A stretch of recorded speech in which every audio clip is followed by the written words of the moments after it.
Double engine సర్కార్తోనే అభివృద్ధి అని మోదీ అంటున్నారు. ఈ వ్యాఖ్యలపై మీ కామెంట్ ఏంటండి? ఇప్పుడు మోడీ చరిష్మా ఈ దేశంలో ఇంకా చెల్లదండి. 2014 2019లో ఏదో మోడీ చేస్తాడని లేకపోతే అది ఇదని ఊహించారు, కానీ నాకు తెలిసి మోడీ చరిష్మా ఈ దేశంలో కొలాప్స్ అయిపోయింది. మోడీని కానీ బీజేపీని కానీ ఆర్ఎస్ఎస్ని కానీ ఎవరు నమ్మటం లేదు. డబుల్ ఇంజిన్ సర్కార్ అంటారా? వాళ్ళు చెప్పే డబుల్ ఇంజిన్ సర్కారు రాష్ట్రంలో అదే పార్టీ, సెంట్రల్లో అదే పార్టీ. ఇది చూడాలి. ఈ దేశంలో పేదరికం మోడీ వచ్చిన తర్వాత తగ్గిందా? ఒకవేళ తగ్గితే నీతి ఆయోగ్ లెక్కల ప్రకారం ఎంత శాతం ఉంది? ఈ దేశంలో ఆకలి ఉందా?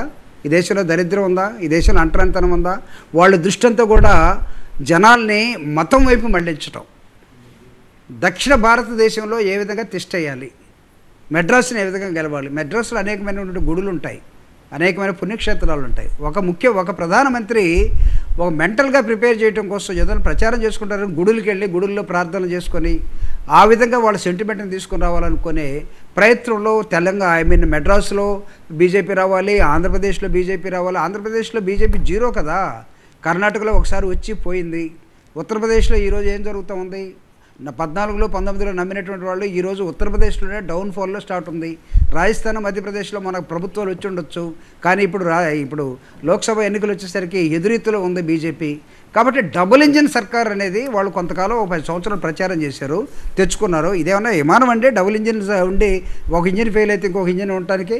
ఇదేమన్నా హెలికాప్టరా డబుల్ ఇంజిన్ ఉండటానికి? ప్రభుత్వాలండి.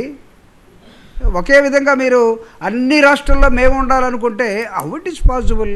ఫెడరల్ సిస్టమ్ కదా, అనేకమైన మతాలు, కులాలు, ప్రాంతాలు అన్నీ ఉన్నాయి. మీ మతాన్నే తీసుకొచ్చి అందరిని ఎత్తిన పెట్టాలంటే ఎట్లా? మనుషులు కదా, రోబోలు కాదు కదా. ఈ రాష్ట్రంలో ఆకలి ఉన్నది, అంటరానితనం ఉన్నది, మనిషిని మనిషిగా చూడనటువంటి ఒక సంకేతం కనబడుతూ ఉంది. దాన్ని సెట్ చేయండి బాబు అంటే లేదు. మీరు ఈ మతం వాళ్ళు అయితే ఈరోజు సిఏ యాక్ట్ తీసుకొచ్చారు అంటే ముస్లిమ్స్ ఈ దేశంలో సెకండ్ సిటిజన్సా? ఉండకూడదా? ఏంటంటే రాజ్యాంగంలో ఏం రాసుకున్నారు మీరు?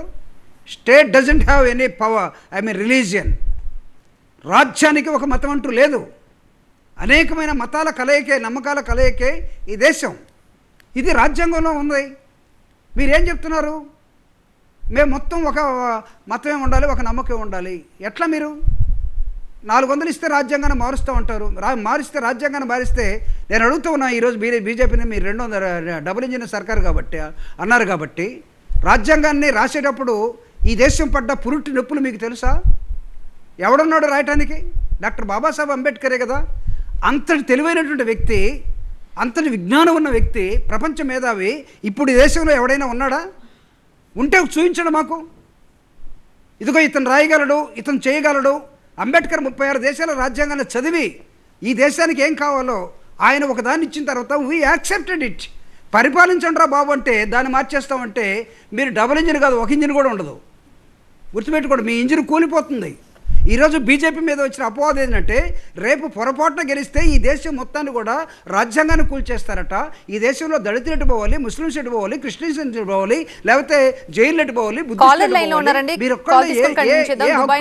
మనోహర్ గారు ఉన్నారు. ఎవడిచ్చాడు అసలు హక్కు మీకు?